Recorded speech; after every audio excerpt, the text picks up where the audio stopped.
میرے سرکار آئے، میرے دلدار آئے، میرے غم خوار آئے۔ مرحبا مرحبا میرے سرکار آئے، میرے دلدار آئے، مرحبا مرحبا صدیوں سے ہو رہا ہے،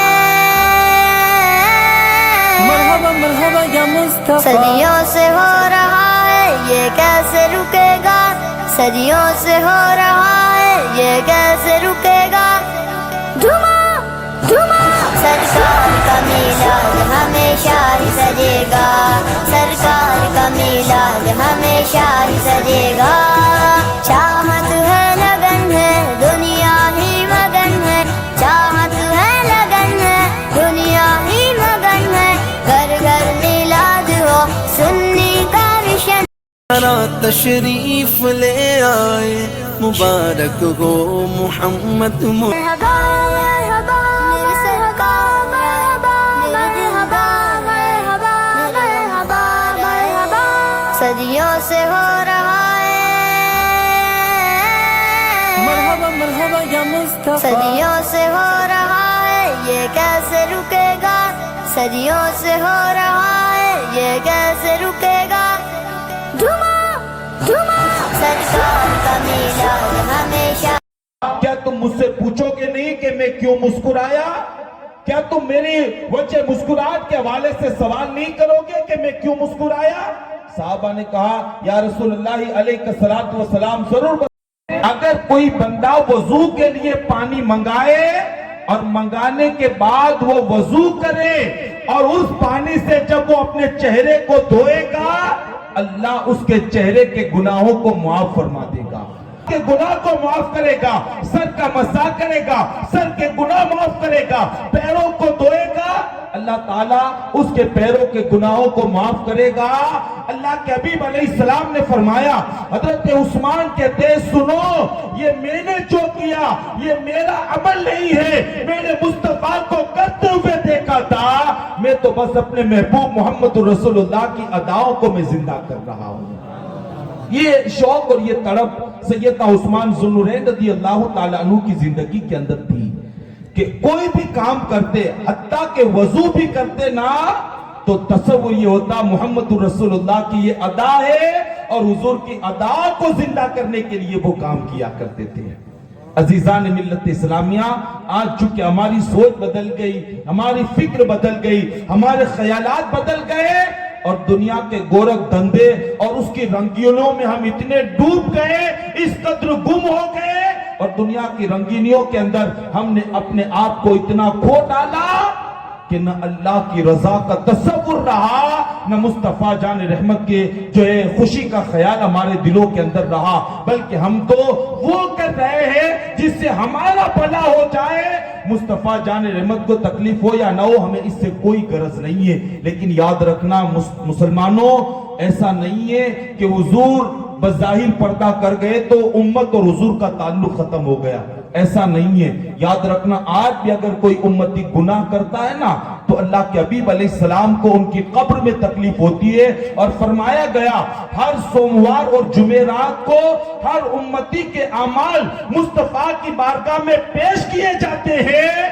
حضور جس کے نامہ اعمال میں نیکیاں دیکھتے ہیں خوش ہو جاتے ہیں، اور جس کے نامہ اعمال میں گناہ ہوتے ہیں اللہ کے حبیب علیہ السلام کے دل کو ٹھیس پہنچتی ہے۔ جو قوم گناہ کر کے اللہ کے رسول کو ٹھیس پہنچائے، حضور کے دل کو اذیت پہنچائے، حضور کے دل کو تکلیف پہنچائے، جنہیں بھی بلند مرتبے ملے سب کے سب مصطفیٰ کے قدموں کی برکت سے ملے۔ جو حضور کا سچا وفادار ہو گیا اللہ نے دنیا میں بھی اسے عزت عطا کی، اور مرنے کے بعد بھی اللہ تعالیٰ اس کے سر پر عزت کا زری تاج سجائے گا۔ ہم چاہتے ہیں اللہ میں عزت عطا کرے تو پیدائش سے لے کر کے موت تک کے ہر مرحلے کے اندر وہ کام کرو جو آمنہ کے لال نے ہمیں کرنے کا حکم دیا ہے۔ اپنی طبیعت سے کوئی ایڈ نہ کریں، ہم اپنی طبیعت سے کسی کام کا اضافہ نہ کریں۔ آج جو بدعات اور خرافات کی جو ایک بھرمار ہے نا، اس کی وجہ یہ ہے کہ ہم نے سارے کام اپنی طبیعت کے مطابق کر ڈالے ہیں۔ سارے کام اپنی طبیعت کے مطابق کرنا. تو اپنی طبیعت کے اوپر نہ چلے ہم، بلکہ آمنہ کے لال کی شریعت کا خیال رکھیں، آمنہ کے لال کے فرامین کا خیال رکھیں، اور وہ کرے جو مصطفیٰ جان رحمت صلی اللہ علیہ وآلہ وسلم نے کیا ہے، تاکہ حضور کی ادا کو اپنائیں گے.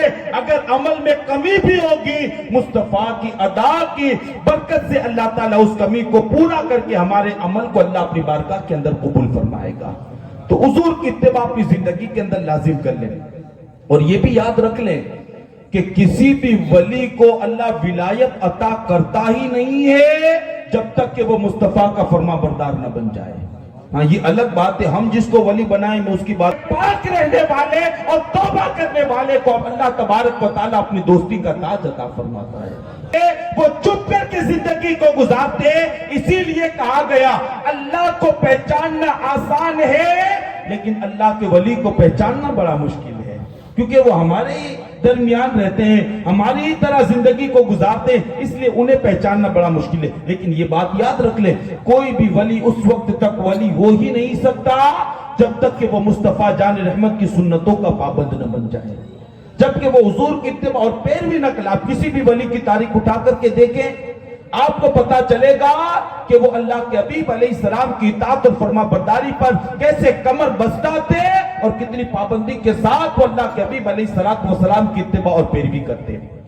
شہر دکن کے ایک بزرگ ہیں، جب وہ بڑھاپے کی منزل پر پہنچے نا، ضعیفی کا عالم تھا، پیری مریدی کا ایک لمبا سلسلہ تھا، ہزاروں کی تعداد میں مریدین تھے آپ کے. کہتے ہیں جب بڑھاپے کی منزل پر پہنچے تو ایک ضعیفہ کو پتا چلا کہ پیر صاحب بڑھاپے کی منزل پر پہنچ چکے، وہ کسی سے مرید نہیں ہوئی تھی. تو دل میں خیال آیا کہیں ایسا نہ ہو کہ پیر صاحب پردہ کر جائے اور میری تمنا ادھوری رہ جائے. چلو میں پیر صاحب کے پاس جا کر کے مرید ہو کر کے آ جاؤں تاکہ آپ کے سلسلے سے وابستہ ہو جاؤں اور بزرگوں کے فیضان سے میں مالا مال ہو جاؤں. کہتے وہ ضعیفہ عمر، وہ بھی بڑھاپے کی منزل پر پہنچ چکی تھی اور پیر صاحب بھی بڑھاپے کی منزل پر پہنچ چکے تھے. کہتے وہ ضعیفہ کے دل میں جب مریدہ ہونے کا خیال آیا تو وہ اپنے گھر سے نکلی اور پیر صاحب کی بارگاہ میں پہنچی. اجازت لی، اجازت مل گئی، وہ پیر صاحب کے پاس جا کر کے بیٹھی اور اس نے عرض کیا حضور ایک مقصد کے لیے میں آپ کے پاس آئی ہوں. فرمایا کیا ہے تیرا مقصد؟ کس مقصد کے لیے آئے ہو؟ کہا حضور مرید بننے کے لیے آئی ہوں، مجھے آپ مریدہ بنا لیں، میں مریدہ ہونے کے لیے آؤں، مرید آپ اپنے سلسلے میں داخل کر لیں. آپ نے فرمایا ٹھیک ہے کوئی بات نہیں، جس طریقے سے میں پڑھاتا ہوں اس طریقے سے تو پڑھ. جب آپ نے یہ فرمایا نا جس طریقے سے میں پڑھاتا ہوں تو پڑھ، تو اس ضعیفہ نے اپنا ہاتھ پیر صاحب کی طرف بڑھایا. ضعیفہ نے اپنا ہاتھ پیر صاحب کی طرف بڑھایا. پیر صاحب نے اپنا ہاتھ کھینچ لیا اور کھینچ کر کے کہا ضعیفہ کیا غرض پڑ گئی کہ تو میری طرف اپنے ہاتھ کو بڑھاتی ہے، تو اپنا ہاتھ میری طرف بڑھاتی ہے، کیا غرض پڑ گئی؟ اس نے کہا آپ میرے پیر بننے والے ہو. کہا تو پیر بننے والا ہوں اس کا مطلب یہ نہیں ہے کہ تو میرے ہاتھ میں ہاتھ دے کر کے میری مریدہ بن. کہا حضور اب حرج بھی کیا ہے، آپ بھی بڑھاپے کی منزل کو پہنچ گئے، میں بھی بڑھاپے کی منزل کو پہنچ چکی ہوں، اب کیا ہے ہاتھ میں ہاتھ دینا، آپ ہاتھ بڑھائیں، میں اپنے ہاتھ کو آپ کے ہاتھ پہ دے کر کے آپ کے سلسلے میں داخل ہو جاؤں اور آپ کی مریدہ بن جاؤں. حضور اب آپ بھی ضعیف ہو گئے، میں بھی بوڑھی ہو گئی، اب کیا ہے؟ ارشاد فرماتے ہیں ہاں تو نے یہ بات بہت اچھی کی کہ تو بھی ضعیفہ ہو گئی، میں بھی ضعیف ہو گیا، لیکن سن میں بوڑھا ضرور ہو گیا اور تو ضعیفہ ضرور ہوئی، لیکن اللہ کی شریعت اور مصطفیٰ کی سنت ابھی بھی جوان ہے، ابھی بھی جوان ہے. لہذا حضور کی سنت کا خیال رکھتے ہوئے انہوں نے اپنی چادر کو اس ضعیفہ کی طرف بڑھایا. ایک سیرا پیر صاحب نے پکڑا اور ایک ضعیفہ نے پکڑا اور پھر انہیں اپنے سلسلے کے اندر داخل فرما لیا. یعنی یہ اتباع اور پیروی کا جذبہ ہمارے بزرگوں کی زندگی کے اندر تھا. آج دیکھ لینا، آج دیکھ لے، آپ کو پتا چلے گا جو تماشا اور جو ایک کہکہوں کی محفلیں اور جو ہے وہاں ایک جو تماشا بنتا ہے، آپ کو پتا چلے گا کہ پیر صاحب کے دربار میں شریعت کا کتنا مذاق اڑایا جاتا ہے اور اللہ کے حبیب علیہ السلام کی شریعت کے ساتھ کتنا کھلواڑ کیا جاتا ہے. آپ کو پتا چلے گا. لیکن لوگ خاموش ہو کر کے چلے آتے ہیں، لوگ خاموش ہو کر کے. نہیں یارو، یاد رکھنا اس وقت تک کوئی ولی ہو ہی نہیں سکتا جب تک کہ وہ اللہ کے حبیب علیہ السلام کی سنتوں پر عمل کرنے والا نہ بن جائے. اس لیے پیر بھی تلاش کرے نا تو ایسے کو تلاش نہ کرے جو دنیا کے اصولوں پر چلنے والا ہو. نہیں, پیر بھی اگر تلاش کرنا ہے تو ایسا کرو کہ جس کو دیکھ کر کے تمہیں مصطفیٰ کی یاد آ جائے کہ میرا پیر جب اتنا پابند ہے تو یقیناً یہ مجھ کی محبت مجھے رسوا نہ ہونے دے گی. اس سے مرید ہو جاؤں گا, میری دنیا بھی آباد ہو جائے گی, اور اللہ ان کے بزرگوں کے صدقے اللہ میری آخرت کو بھی آباد فرما دے گا. اپنا ذہن بنائیے, شریعت اول نمبر پر ہے, پہلے نمبر پر شریعت ہے. جو جتنا حضور کی شریعت کا پابند ہوگا ہم اس کا اتنا ادب اور احترام کریں گے, اور اس کے ساتھ اتنی محبتوں کا ہم برتاؤ کریں گے. اور جو اللہ کے حبیب علیہ السلام کی شریعت کے ساتھ کھلواڑ کرے گا, نہ ایسوں سے محبت کریں گے, نہ ایسوں کی محفلوں میں جا کر کے ہم بیٹھیں گے. کیا ملے گا آپ کو وہاں جا کر کے؟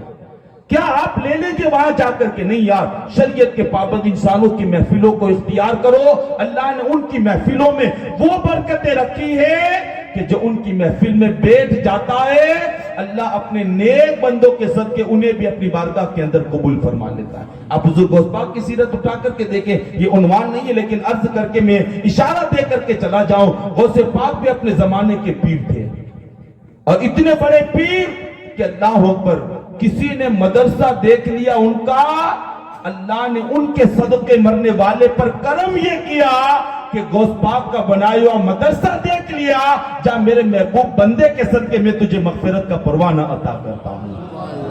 لیکن اس غوث پاک کی سیرت کو آپ پڑھیں نا, ایک واقعہ لے کر کے آئیں کہ میرے غوث نے شریعت کے خلاف کوئی کام کیا ہو. کوئی ایک واقعہ, ایک بات لے کر کے آئیں کہ اتنے بڑے پیر نے شریعت کے خلاف جو ہے عمل کیا ہو اور شریعت کے خلاف کام کیا ہو. نہیں یار, کوئی بھی پیر ہونا جو کامل پیر ہوگا, سچا پیر ہوگا, وہ کبھی اللہ کے حبیب علیہ السلام کی مخالفت نہیں کر سکے گا, اور جب بھی وہ عمل کرے گا تو اپنی طبیعت کے لیے نہیں بلکہ مصطفیٰ جان رحمت کی رضا کے لیے وہ عمل کرے گا. حضرت ابوبکر شبلی رضی اللہ عنہ تبارک و تعالیٰ عنہ کی زندگی کو آپ اٹھائیں تو آپ کو پتا چلے گا ان کی زندگی میں اتباع رسول کیا تھا. حضرت ابوبکر شبلی کی زندگی میں اتباع رسول, کہتے ہیں حضرت ابوبکر شبلی بیمار ہوئے, اور اتنے بیمار ہو گئے کہ بستر مرگ پر کروٹیں بدلنے لگے. مریدین میں اعلان ہو گیا کہ حضرت کا پردہ فرمانے کا وقت ہے, اور آخری لمحات حضور کے, آخری لمحات حضرت ابوبکر شبلی کے. مریدین آئے دور دراز علاقے سے, اور سب آ کر کے آپ کی خانقاہ میں جمع ہو گئے. حضرت ابوبکر شبلی بستر مرگ پر کروٹیں بدلتے ہیں. آخری لمحات کے اندر بھی آپ نے اپنے مریدوں کو بلایا, اور بلا کر کے فرماتے ہیں میرے مریدوں مجھے اٹھاؤ اور اٹھا کر کے وضو کراؤ. حضرت ابوبکر شبلی فرماتے مجھے اٹھاؤ اور اٹھا کر کے وضو کراؤ. لوگوں نے کہا حضور آپ میں وہ سکت اور طاقت نہیں ہے کہ آپ کو اٹھایا جائے اور پانی کے ذریعے آپ کو وضو کرایا جائے, یہ ممکن نہیں ہے. آپ کے اندر انتہائی نقاط اور کمزوری آ گئی ہے, اور آپ کے اندر لاغر پن آ گیا ہے. اس لیے بہتر یہ ہوگا کہ آپ تیمم سے فرمائیں نہیں مجھے وضو کراؤ, وضو کراؤ. اصرار کیا. حضرت شیخ ابوبکر شبلی کو لوگوں نے, آپ کے مریدوں نے وضو کرایا, اور جب وضو کرانے کے بعد جب آپ کو بستر پر لٹایا گیا نا تو تھوڑی دیر کے بعد پھر فرماتے ہیں لوگوں اٹھاؤ وضو کراؤ, اٹھاؤ وضو کراؤ, اٹھاؤ وضو کراؤ. لوگوں نے کہا حضور ابھی تو آپ کو وضو کرا کر کے لٹایا ہے, ابھی تو وضو کر کے سلایا ہے, پھر وضو کی ضرورت کیوں پیش آئی, اور پھر آپ وضو کے لیے اصرار کیوں کرتے ہیں؟ اس وقت حضرت ابوبکر شبلی نے فرمایا سنو, وجہ یہ ہے تم نے مجھے وضو کرایا لیکن درمیانی وضو میں انگلیوں کا خلال کرنا بھول گیا ہوں میں, انگلیوں کا خلال. اور انگلیوں کا خلال یہ میرے مصطفیٰ کی سنت ہے, میرے مصطفیٰ کی سنت ہے. انگلیوں کا خلال کرنا بھول گیا ہوں میں. فرماتے اٹھاؤ پھر سے وضو کراؤ تاکہ میں اپنی انگلیوں کا خلال کر لوں, اس لیے کہ مجھے حیا آتی ہے کہ موت واقع ہو جائے, قبر میں جاؤ اور مصطفیٰ جان رحمت کا سامنا ہو تو کہیں حضور یہ نہ کہہ دے کہ ابو بکر وہ ہے جو میری سنت کو چھوڑ کر کے آیا ہے. اس لیے اٹھاؤ وضو کراؤ تاکہ قبر میں جا کر کے مصطفیٰ راضی ہو جائے اور اللہ تعالیٰ قبر کی منزل کو مجھ پر آسان فرما دے. مریدوں نے اٹھایا, وضو کرایا, انگلیوں کا خلال, اور مکمل وضو کرنے کے بعد جب لٹایا, ابھی لٹایا ہی تھا کہ لوگوں نے دیکھا اسی وقت ان کی روح کے قبض سے عنصری سے پرواز کر گئی. یہ شریعت کی پابندی تھی, یہ شریعت کا پاس و لحاظ تھا, یہ ادب تھا شریعت مطہرہ کا. اللہ اکبر کہ آخری لمحات سے یعنی دنیا سے جاتے ہوئے بھی وہ یہ تصور بھی نہیں کرتے تھے کہ اللہ کے حبیب علیہ السلام کی کوئی سنت چھوٹ جائے یا اللہ کے حبیب علیہ السلام کے کسی طریقے کو ہم چھوڑ کر کے قبر میں چلے جائیں۔ مسلمانوں، اس واقعے سے ہمیں درس اور عبرت حاصل کرنی چاہیے کہ ہمارے بزرگان دین نزاع کے عالم میں بھی حضور کی سنتوں کو نہیں چھوڑتے تھے، اور آج ہم صحیح اور سلامت ہونے کے باوجود اللہ کے حبیب کی سنتوں کو کس طریقے سے چھوڑتے ہیں، اور کس طریقے سے اللہ کے حبیب علیہ السلام کی سنتوں کا ہم مذاق بناتے ہیں، اور کس طریقے سے اللہ کے حبیب علیہ السلام کی سنتوں کے ساتھ ہم کھلواڑ کرتے ہیں۔ ہمیں اپنی زندگی کا احتساب کرنا چاہیے اور ہمیں اپنی زندگی کے بارے میں غور کرنا چاہیے، کہیں ایسا نہ ہو کہ گناہ کرتے کرتے ہم جو ہے اس منزل پر پہنچ جائیں کہ موت کا فرشتہ آ کر کے کھڑا ہو جائے اور ہمارے جسم سے ہماری روح کو نکال کر کے لے جائے۔ یاد رکھنا، موت کا جب وقت آئے گا تو پھر آپ لاکھ منتیں کریں، سماجتیں کریں، آپ کو کوئی مہلت نہیں دی جائے گی، نہ آپ کو کوئی جو لمحہ بڑھایا جائے گا، بلکہ قرآن نے کہا اذا جاء اجلهم لا يستأخرون ساعة ولا يستقدمون، جب موت آئے گی نہ ایک لمحہ آگے آئے گی نہ پیچھے آئے گی، ٹھیک اسی وقت موت آ کر کے رہے گی جب اللہ نے تمہارے لیے موت کا وقت متعین کر دیا ہے۔ اور یہ بھی حقیقت ہے کہ ہماری موت کب آئے گی ہمیں نہیں پتا ہے۔ لوگ عیاشیوں میں مبتلا ہے، سینما ہالوں میں جا کر کے گناہ کر رہے ہیں، جو ہے شراب کے اڈوں پر جا کر کے گناہ کر رہے ہیں، زنا کے اڈوں پر جا کر کے جو ہے گناہ کر رہے ہیں۔ کیا پتا کہ اللہ نہ کرے، 100 بار نہ کرے، اگر اسی عالم کے اندر کسی کو موت آ گئی تو مصطفیٰ جان رحمت کی بارگاہ میں کیا چہرہ لے کر کے جائیں گے؟ اللہ کے حبیب علیہ السلام کی بارگاہ میں کیا منہ لے کر کے جائیں گے؟ اگر اسی عالم کے اندر موت آ گئی، اور اگر اسی عالم کے اندر جو ہے موت کا فرشتہ آ گیا اور ہماری جسم سے روح کو نکال کر کے لے گیا۔ اس لیے عزیزان ملت اسلامیہ، وقت کو غنیمت جانتے ہوئے جو زندگی اللہ نے ہمیں عطا فرمائی ہے، طبیعت کے مطابق گزارنے کی بجائے مصطفیٰ جان رحمت کی شریعت کے مطابق وہ زندگی گزارنے کی کوشش کریں، حضور کی سنت کے مطابق زندگی گزارنے کی کوشش کریں۔ اور جب حضور کی سنتوں پر زندگی گزار کر کے ہم اپنی زندگی کو گزاریں گے نا، تو یاد رکھ لینا کبھی بے چینی، بے قراری اور کبھی پریشانیاں نہیں آئیں گی۔ کھانے کے لیے اگر کھانا بھی نہیں ہوگا، پہننے کے لیے لباس بھی نہیں ہوگا، سر چھپانے کے لیے اگر چھت بھی نہیں ہوگی، لیکن اگر حضور کے فرما بردار ہیں تو اللہ ایسے عالم کے اندر بھی ہمیں سکون کی دولت عطا فرمائے گا۔ اگر ہم حضور کے فرما بردار ہیں، آج دیکھیں نا کیا نہیں ہے کس کے پاس کچھ، جس کے پاس جتنی زیادہ دولت ہے نا وہ اتنا ہی زیادہ پریشان ہے، وہ اتنا ہی زیادہ پریشان۔ نیند کی گولیاں کا مولانا دعا کرو، حضرت دعا کر دو، باپو دعا کر دو، رات میں 2 گھنٹہ نیند آئے، 3 گھنٹہ نیند آئے، 1 گھنٹہ نیند آ جائے۔ آپ مجھے بتائیں، دولت ہے جائے گا اور آرام سے اپنی زندگی کی ساعتوں کو گزار لے گا۔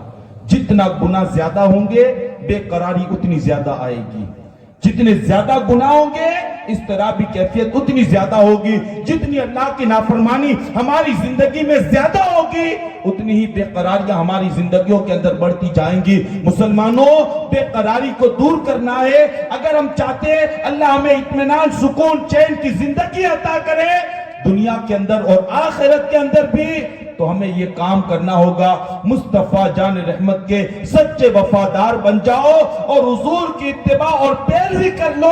یہ پیروی تمہیں دنیا کے اندر بھی سکون عطا کرے گی اور مرنے کے بعد بھی اللہ اس پیروی کی وجہ سے تمہیں سکون کی دولت عطا فرمائے گا۔ اتباع رسول کو لازم کر لو، خاص طور سے جو چیزیں اللہ نے ہم پر فرض کی ہے نا، نماز یہ فرض ہے، کسی بھی حال میں نماز معاف نہیں ہے اور کسی پر معاف نہیں ہے، کسی حالت میں بھی اور کسی پر معاف نہیں ہے۔ ہمیں سب سے پہلے نمازوں کو ان کے اوقات پر ادا کرنا ہے، نمازوں کو ان کے اوقات پر۔ اور یار ہم مسلمان ہیں نا، اللہ نے ان گنت اللہ تعداد اور بے شمار نعمتیں ہمیں عطا فرمائی ہے۔ ہم نے اللہ سے کہا تھا یہ دے یہ دے یہ دے یہ دے، بن مانگے اللہ نے نعمتیں عطا کی، اور آج ہماری کیفیت ہے انہی نعمتوں سے فائدہ اٹھا کر کے اس کی بارگاہ میں سجدہ کرنے کا وقت نہیں ہے۔ خدا کو بھول گئے لوگ فکر روزی میں، خیال رزق کا ہے لیکن رزاق کا نہیں ہے۔ ہم دولت دنیا کے اندر اتنے ڈوب گئے، یہ آ جائے یہ آ جائے یہ آ جائے، لیکن جو دینے والا ہے نا اسی ذات کو ہم فراموش کر بیٹھے ہیں۔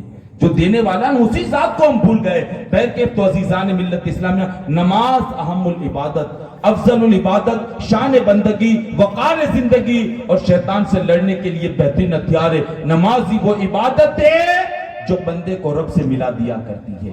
نماز ہی وہ عبادت ہے جو بندے کو رب سے ملا. بلکہ صوفیہ فرماتے ہیں جب بندہ نماز کے لیے کھڑا ہوتا ہے تو اللہ کے قریب ہوتا ہے، جب رکوع میں جاتا ہے تو اور قریب ہوتا ہے، اور جب سجدے میں جاتا ہے نا تو اللہ فرشتوں سے فرماتا ہے فرشتوں سارے حجابات اٹھا دو، میرا بندہ مجھ سے گفتگو کرنے کے لیے آیا ہے.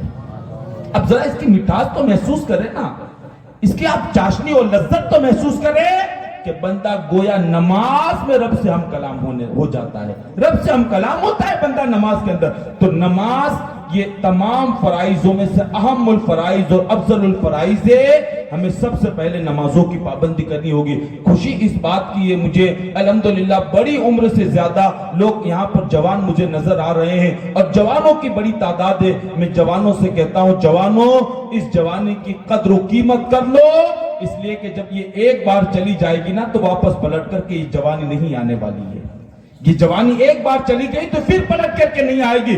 اگر کوئی بندہ اپنی جوانی کو عبادت میں گزارے گا نا، جوانی کو عبادت میں، تو فرمایا اللہ ایسے جوان پر فرشتوں کے درمیان فخر کرتا ہے کہ میں نے جوان کو جوانی دی، اس کو حسن و جمال دیا، اس کو خوبصورتی دی، طاقت اور قوت دی، لیکن اس نے گناہ نہیں کیے بلکہ اپنی جوانی کو میری اطاعت اور فرما برداری کے اندر گزار دیا. اللہ فرشتوں کے درمیان ایسے جوانوں پر فخر کرتا ہے. تو عزیزان ملت اسلامیہ، نماز اہم العبادت. سب سے سب کام کو چھوڑو، جیسے ہی نماز کا وقت آئے مؤذن بلائے سارے کاموں کو چھوڑ کر کے رب کی بارگاہ میں حاضر ہو جاؤ. انشاءاللہ نماز کی برکت سے اللہ تمہارے سارے بگڑے ہوئے کاموں کو پھر بنا دے گا.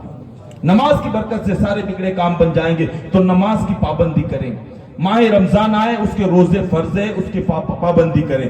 آپ صاحب مال ہیں، زندگی میں ایک مرتبہ حج کریں. صاحب مال ہے، آپ سال گزرنے کے بعد اپنے مال کی زکوٰۃ ادا کریں. یہ وہ فرائض ہے کہ ہر حال میں بندے کو ادا کرنے ہیں، اس سے بندے کو چھٹکارا اور نجات نہیں ہے. عزیزان ملت اسلامیہ، تو ان چیزوں کی پابندی کے ساتھ ساتھ اللہ کے حبیب علیہ السلام نے جو ہمارے جو رہنمائی فرمائی ہے اور جو تعلیمات اللہ کے حبیب علیہ السلام نے ہمیں عطا فرمائی ہے، ان تعلیمات پر عمل پیرا ہو کر کے اگر ہم اپنی زندگی کو گزاریں گے تو انشاءاللہ دنیا میں بھی عزت ملے گی، قبر میں بھی عزت ملے گی اور اللہ آخرت کے اندر بھی عزت عطا فرمائے گا. اس لیے اتباع رسول کو لازم اور ضروری کر لو. بس ایک آخری بات عرض کر کے میں اپنی گفتگو کو مکمل کر لوں. صحابہ کرام کتنی اتباع حضور کی کرتے. میں نے چند مثالیں آپ کے سامنے پیش کی، چند مثال. ایک اور مثال آپ سن لیجیے. حضرت عبداللہ ابن عمر رضی اللہ تعالیٰ عنہ، سیدنا فاروق اعظم رضی اللہ تعالیٰ عنہ کے صاحبزادے حضرت عبداللہ کہتے ہیں ایک مرتبہ اونٹنی پر سوار ہو کر کے کہیں جا رہے تھے. ایک مقام پر پہنچے، آپ اونٹنی سے اترے اور اونٹنی کو لے کر کے اس جگہ آپ چکر لگانے لگے. اونٹنی کو چکر لگانے لگے. سارے ساتھی حیران اور پریشان ہیں.